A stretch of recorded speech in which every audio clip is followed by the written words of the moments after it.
Hello everyone, welcome back to my channel.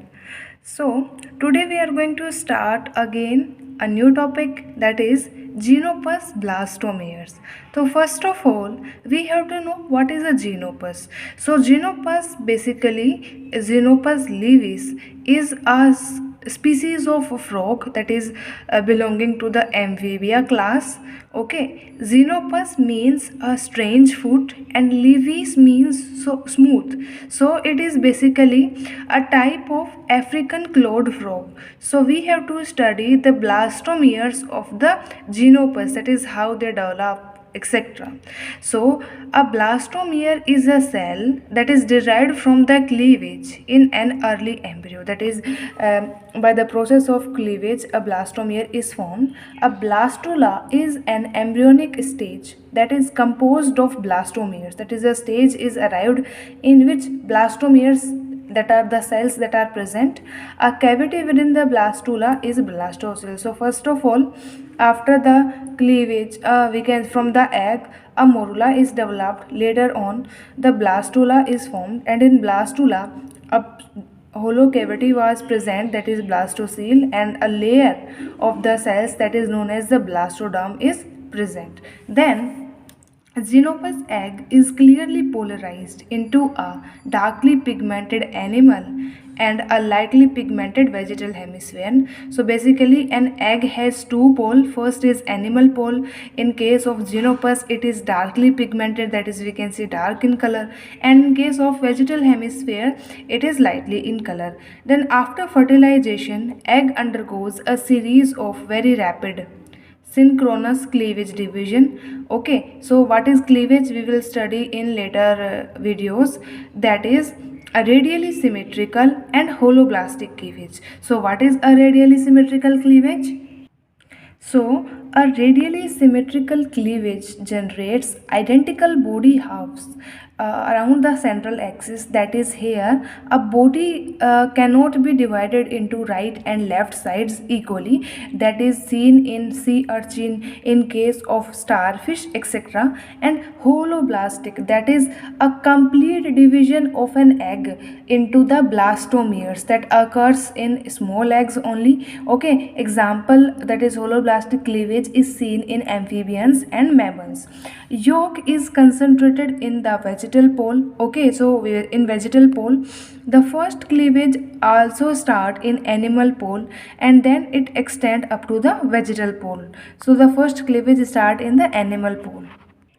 Then Xenopus membrane polarity is established with the first cell cleavage. That is, what is a membrane polarity? So it is the asymmetric organization of several cellular components including the plasma membrane, cytoskeleton or another organelles. Then amphibian epicatherine and XBU catherine, they perform a role in establishing the blastomere polarity and the solidifying the cell to cell interactions which are crucial for the further development of the egg.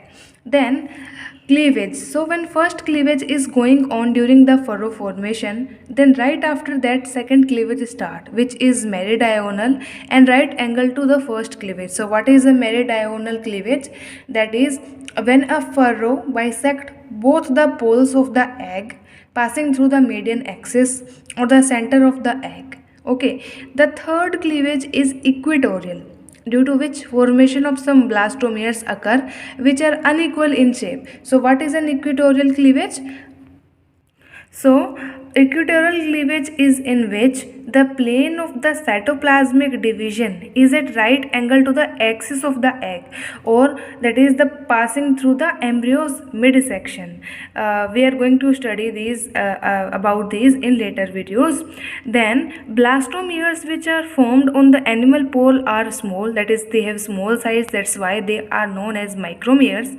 And on the vegetal pole the formation of macromeres, that is of big size blastomeres, are formed there.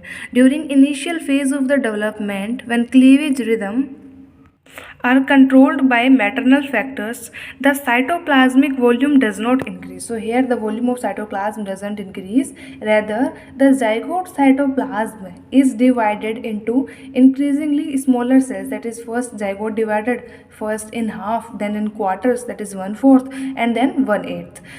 This is diagram. That is an egg. It is the meridional cleavage, it is equatorial cleavage.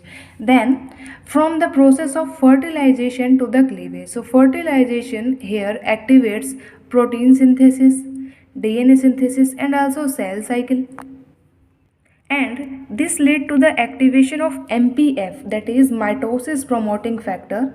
It continued to play a role even after fertilization, that is regulating the cell cycle of the early blastomeres. So it plays an important role here. Blastomeres generally progress through a biphasic cell cycle of the two step. That is, in case of Xenopus, two steps are there. First is, that is M phase, that is mitosis phase, and S phase, that is the DNA synthesis phase. So in M phase, MPF activity of early blastomeres is highest during this phase, that is mitosis promoting factors activity is high here. But in S phase, undetectable during this, it is we are not able to know what position it has had, that is its activity is high or low. Then the shift between the M and the S phase is solely driven by the gain and loss of MPF activity. So when MPF is micro injected into those cells, they enter the M phase first. Their nuclear envelopes break down and their chromatin condense into chromosome. They get converted into chromosome, and an hour after, MPF is again degraded and chromosomes return to the S phase, that is the synthesis phase. So in this diagram here, the biphasic cell cycle of an early amphibian blastomere, okay, and the complete cell cycle of a typical somatic cell. So here, as you can see in the biphasic cell cycle of amphibian blastomere, here cyclin synthesis starts. Cyclin B, CDC2, these are the factors that play an important role.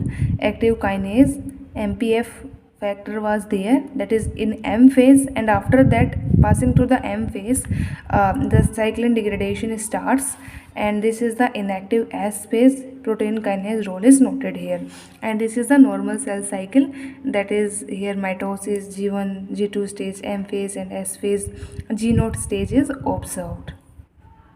So cyclical activity of MPF, that is mitosis promoting factor, it has two main important parts. First is the cyclin B, as we have seen earlier in the diagram.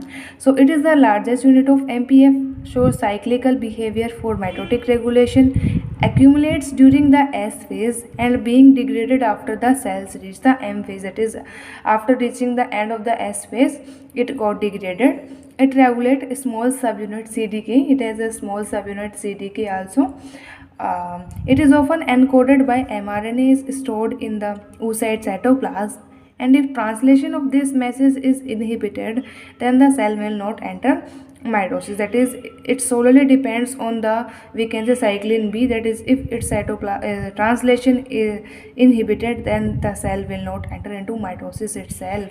Then the cyclin dependent kinase, that is CDK, so it activates the mitosis by phosphorylating several target proteins, that is it phosphorylates, or we can say it adds phosphorus to these proteins including histones. Actions, that is what is the role of CDK. So chromatin condensation, nuclear envelope depolymerization, and organization of mitotic spindle was done by that.